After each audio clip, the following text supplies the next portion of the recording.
Hello students, तो कैसे हो आप। आज हम स्टार्ट करने वाले हैं कूलम्स लॉ के बारे में। जो कूलम्स लॉ है, इसमें हम ये पढ़ते हैं कि जो फोर्स लगती है दो पॉइंट चार्जेस के बीच में, उसका मैग्नीट्यूड और उसकी डायरेक्शन क्या क्या होती है। ठीक है, चलो डिस्कस करते हैं। मान लेते हैं कि मेरे पास एक चार्ज है जिसका मैग्नीट्यूड Q1 है और एक चार्ज है जिसका मैग्नीट्यूड Q2 है। ठीक है, दोनों के बीच में कुछ R अमाउंट का सेपरेशन है। ठीक है, तो कूलम ने ये बताया कि जो फोर्स का मैग्नीट्यूड रहेगा वो डायरेक्टली प्रोपोर्शनल रहेगा प्रोडक्ट ऑफ चार्जेस के और इनवर्सली प्रोपोर्शनल रहेगा square of distance between them. यानी फोर्स है वो डायरेक्टली प्रोपोर्शनल रहेगा Q1 Q2 divided by R square के। यानी अगर मैं इस फोर्स का मैग्नीट्यूड निकालना चाहूं तो डायरेक्टली प्रोपोर्शनल का साइन हटा के आ जाता है कांस्टेंट, जिसकी वैल्यू आ जाएगी K Q1 Q2 divided by R square. यहाँ पे K जो है उसकी वैल्यू होती है 1/4 पाई एप्सिलॉन नॉट। यहाँ पे एप्सिलॉन नॉट है permittivity of the free space. Permittivity of the free space, epsilon not का क्या मतलब है? परमिटिविटी ऑफ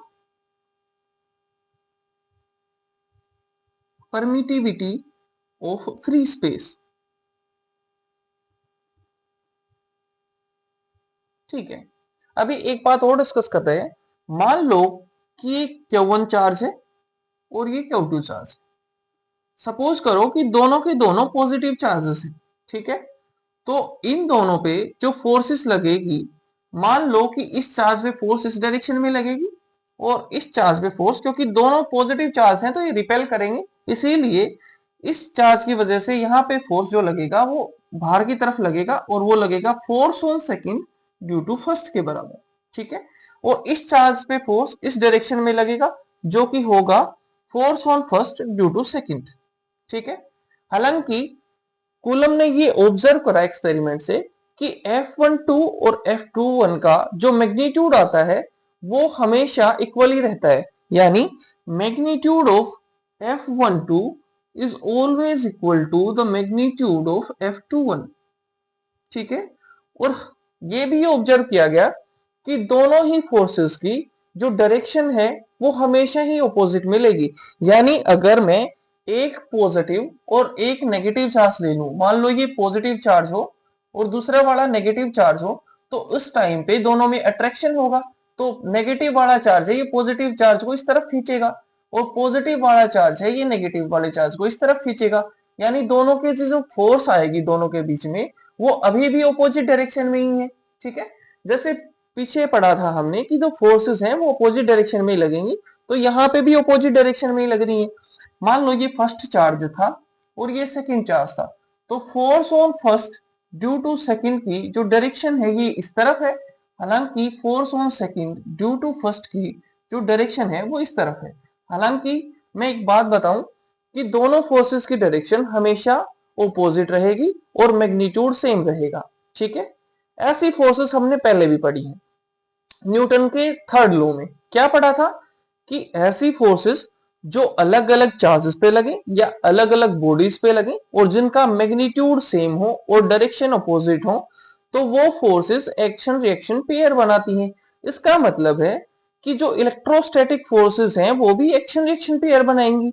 इसका मतलब है कि electrostatic forces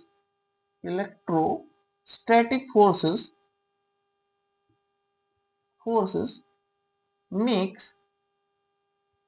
action reaction pair. Action reaction pair. मान लो कि मेरी क्लास में एक लड़का बैठा था जिसने ये ऑब्जर्व किया कि सर ने तो ऐसे बताया है कि दो पॉइंट चार्ज है, दोनों के बीच का कुछ डिस्टेंस r है और दो फोर्सेस लगती हैं F और F, दोनों के मैग्नीट्यूड बराबर हैं और ऑपोजिट डायरेक्शन में लग रही हैं। दोनों के मैग्नीट्यूड बराबर लिए हैं, डायरेक्शन ऑपोजिट लिए। ठीक है, तो स्टूडेंट ने ये ऑब्जर्वेशन उठाई है, जो मैंने पढ़ाया उसे स्टूडेंट ने ये ऑब्जर्वेशन उठाई। क्या स्टूडेंट की ऑब्जर्वेशन सही है? नहीं, सही नहीं है। इसीलिए कूलन साहब ने एक बात और ऐड करी कि जो फोर्सेस लगती हैं वो हमेशा along the line joining the two charges ही लगेंगी। इसका मतलब है कि मान लो चार्जेस Q1 और Q2 इस तरह थे, Q1 Q2 इस तरह से थे, तो जो फोर्स लगेगी वो जो दोनों चार्जेस को ज्वाइन करने वाली लाइन होगी उस चार्जेस के अलोंग ही लगेगी, या तो इस डायरेक्शन में लग जाएंगी या तो फिर अपोजिट डायरेक्शन में अंदर की तरफ लग जाएंगी। ठीक है, पर लगेंगी इसी लाइन के अलोंग। ठीक है, तो हमने क्या ऑब्जर्वेशन निकाला है कि जो फोर्सेस रहेंगी वो एक्शन रिएक्शन पेयर बनाएंगी और अलोंग द लाइन ज्वाइनिंग लगेंगी। ऐसी फोर्सेस जो एक्शन रिएक्शन पेयर बनाती हो और अलोंग द लाइन ज्वाइनिंग लगती हो उनको हम सेंट्रल फोर्सेस बोलते हैं। ठीक है, तो जो इलेक्ट्रोस्टैटिक फोर्सेस हैं वो सेंट्रल फोर्सेस होती हैं। Electrostatic electrostatic forces are central forces।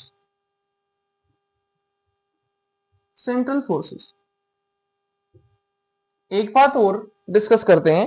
मान लो कि मेरे पास पहले से एक Q1 चार्ज रखा था, मैं Q1 चार्ज की फील्ड में कोई दूसरा चार्ज ले आता हूं Q2, और इन दोनों के फोर्स में इन दोनों के बीच में भी एक फोर्स लगने लग जाता है। मैं उस फोर्स का नाम रख देता हूं, मान लो कि F12। ठीक है, और अब मैं एक नया चार्ज ले आता हूं, मान लो मैं चार्ज लेके आ गया Q3 अमाउंट का चार्ज लेके आ गया। ठीक है, तो अब Q1 और Q3 में भी फोर्स लगेगा, मैं मान लेता हूं उस फोर्स का नाम है F13। एक बात समझने की है कि Q3 के आने से Q1 पे नेट फोर्स बढ़ा है, क्योंकि पहले F12 ही लग रहा था, अब F13 भी लगने लग गया, यानी Q1 पे नेट फोर्स तो बढ़ा। पर क्या Q1 और Q2 के बीच में जो फोर्स लग रहा था उस पर कुछ इफेक्ट पड़ा? तो उसका आंसर आएगा नहीं, कोई इफेक्ट नहीं पड़ा। यानी जो इलेक्ट्रोस्टैटिक फोर्सेस हैं वो इंडिपेंडेंट है presence and absence of the other charges. यानी जो इन दोनों के बीच में फोर्स लग रहा था उसको Q3 के आने के बाद भी उसकी वजह से जो फोर्स आई है, इन दोनों के बीच की जो फोर्स थी वो डिस्टर्ब नहीं हुई है। ठीक है, यानी net electrostatic force net electrostatic force is independent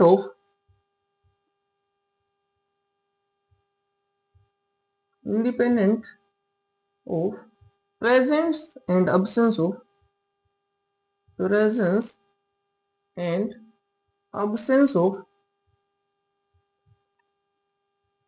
other charges।